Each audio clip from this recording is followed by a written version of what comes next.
It has been less than 24 hours since the world found out who the new pope is. It is Pope Leo XIV, and as I'm sure you're already aware, there are wildly polarized reactions to who he is, what he stands for, and lots of speculation about his political leanings.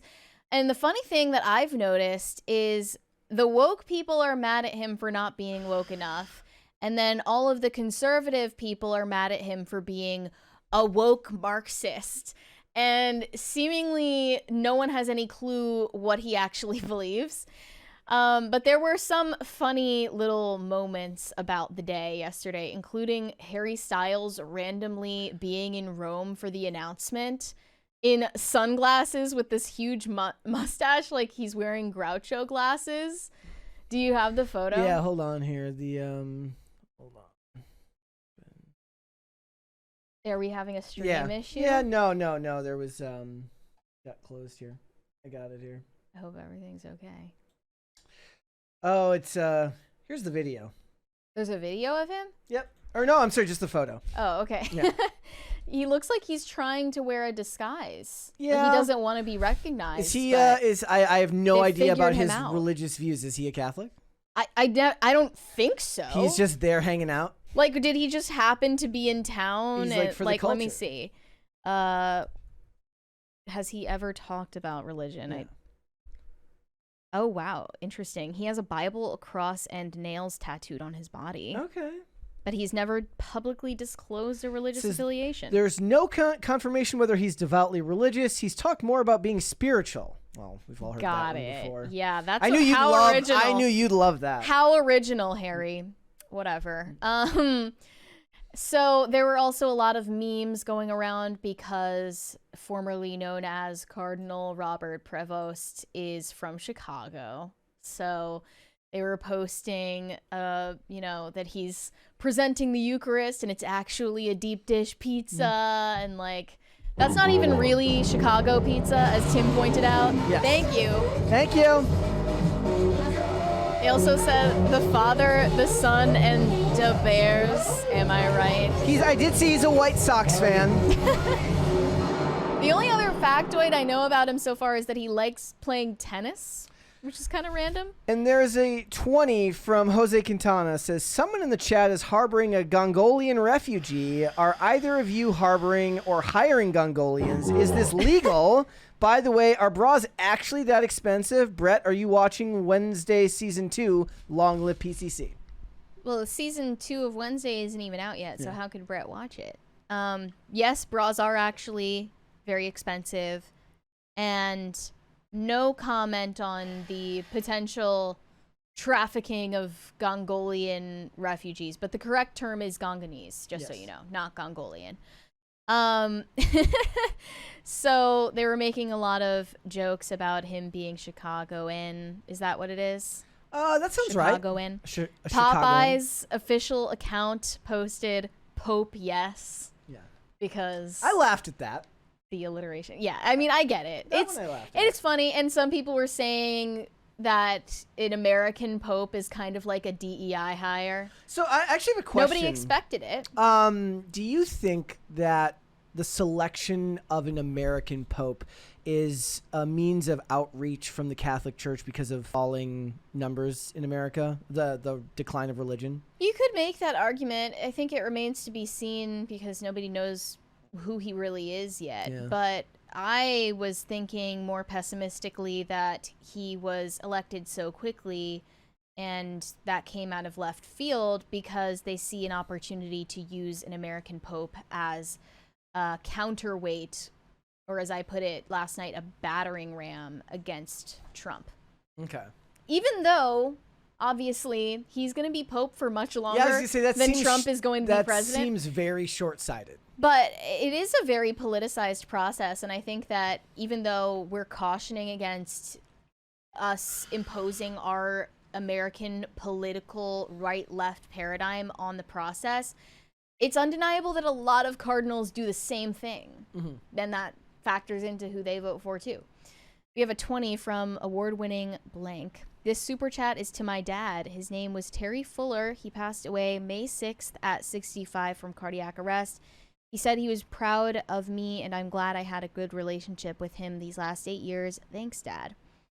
Well, I'm very sorry for your loss. Sorry to hear that. Yeah. But hope you're doing well. Yep. Rest in peace. So I looked first off at the announcement from Pop Base, because similarly to the announcement of Pope Francis's death, the crowd that is going to be responding to Pop Base when this news breaks is a much different. It's a much different crowd. Is he mother? Yeah, it's all the gay teenagers online who spend all their days doom scrolling, and they have no idea what any of this means. But they're just going to have an opinion based on what is woke and acceptable to their insular woke crowd. So once it was announced that Provost was the new pope, they all started scrambling and trying to find out what was the woke opinion to have on it, and they weren't really sure what to make of it. One said, "We got another woke pope, guys. Hell yeah." But then the next response I saw said, "This is like Trump becoming the president, by the way." Wait, why? Did they say why? Another one said, "He's bad, American, and conservative." Another one said, "We could have had Taglay or Zuppi." These were other cardinals in the running who were more liberal. "But now we have Robert, who is against surrogacy, gay rights, trans rights, abortion, and supports Trump." Meanwhile, all the Trump supporters on X, he's a Marxist, are freaking out because they think that he's anti-Trump. And I'm just in the middle like, all of you sound stupid because you're coming to these rash judgments without knowing anything about this guy. Yeah, there's this innate desire when you live online is that you have to categorize and label something immediately so that you can figure out what your framing and angle are going to be as far as the discourse. And unfortunately, that doesn't leave much room for truth. It only leaves room for narrative. So on one end of the spectrum, we have woke teenagers with pronouns in bio saying that they hate our new pope because he is a homophobe. And on the other end of the spectrum, we have Laura Loomer tweeting out, "Woke Marxist pope." And there seems to be no middle ground. It's funny because from what I heard, at least, Provost was favorable as a candidate because he was seen as a dignified middle of the road that everyone can get along with because he's characteristically centrist and doesn't make a lot of public statements. Maybe that's just going to be how he continues to conduct himself, not talking to the media, not causing controversy or more division. The issues that are controversial within the Catholic Church are much different than the issues that are controversial in U.S. politics. Mm-hmm. So I am not surprised, obviously, that the leader of the Catholic Church is against abortion. Like, duh. What did you think the Catholic Church believed about that? I mean, if anything, this should just provide more clarity that people didn't have before. I was kind of shocked before when I saw that he had a X account. Like, how often does he post? I mean, you said that the other pope did as well. Like, how? Like, not very often. Yeah, no, not. From what I saw, he isn't like a frequent poster on social media, but it might even be managed by somebody else for all we know. You know what the sad thing is? In like 5 years, we're gonna get a movie called The Tailor about the Italian tailor who made his robes the day he... I would love... We'll get an A24 Can I please watch that? Yeah. I would watch that instantly. I am seated for that. I want to see it. You can take my idea, definitely. Hollywood. I already fell asleep. Even just suggesting it, I fell asleep. A lot of people really liked that he walked out in the traditional stole that you're supposed to wear, that Pope Francis did not wear on the day that he was elected pope. And some people saw that as some kind of display of false humility. I won't even go out on a limb to have an opinion on that. I did laugh at this one. It said Dick Wolf's Chicago Pope coming this fall to NBC. It does seem like something they could make a show about. It's been a crazy, last year, I guess, you know? Yeah. Assassination attempt, then... Multiple. Then, yeah, Biden drops out, Kamala's in, Trump's in, he wins, everything is happening. TikTok almost shuts down, the Pope dies, we have a new Pope. It's just like constant. So maybe I'm not gonna be part of the Nothing Ever Happens gang anymore. Like maybe this is my official exit from the club. My argument is usually that because of the influx of information you get from your phone is that it feels more so than like crazy stuff has always been happening. It's just that a lot of the time you were not on your phone. You got up, you maybe watched the news before you went to work, you went to your job, you came home, you went out with your friends, and maybe you caught some news late at night or something like that. But once your phone got access to the news, it was all over for society. Well, I also want to take this opportunity to walk back something I said. Okay. Which is, I kind of bristled at non-Catholics having strong opinions on who the Pope should be, and on the Pope in general, I whoever did see it may a couple of posts that were like, if you're not a Catholic, you have no right to an opinion on this. And I was like, I didn't say no right to an opinion. I just thought it was funny, actually, that non-Catholics seemed so invested in it when they admittedly don't submit to the authority of the Catholic Church. Because it's connected intrinsically to politics now. It is connected to politics. That's one reason. But I also think that it is relevant to the entire world who is the leader of this institution, because it is... I guess the longest enduring institution of its kind, and one of the last enduring monarchies, you could say. And it represents 1.4 billion people on the planet. And that's also relevant to all religious people and all Christians, certainly, even the non-Catholic ones. Yeah, it's like 2.4 million total Christians. And you also have to consider just the cultural impact of the Catholic Church in this long history in creating Western art and technology and education, and the hand that the Catholic Church has had in building Western civilization as we know it. It's kind of seen as a last line of defense. So a bulwark. Yeah.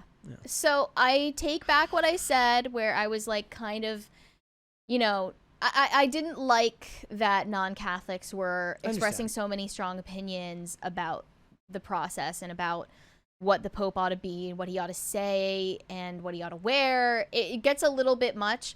But I agree that this is relevant to everyone, and that everyone, does have a right to their own personal perspective on it. I mean, I guess it's kind of like my post the other day about like what's something you just don't have an opinion on, and that's most things for me.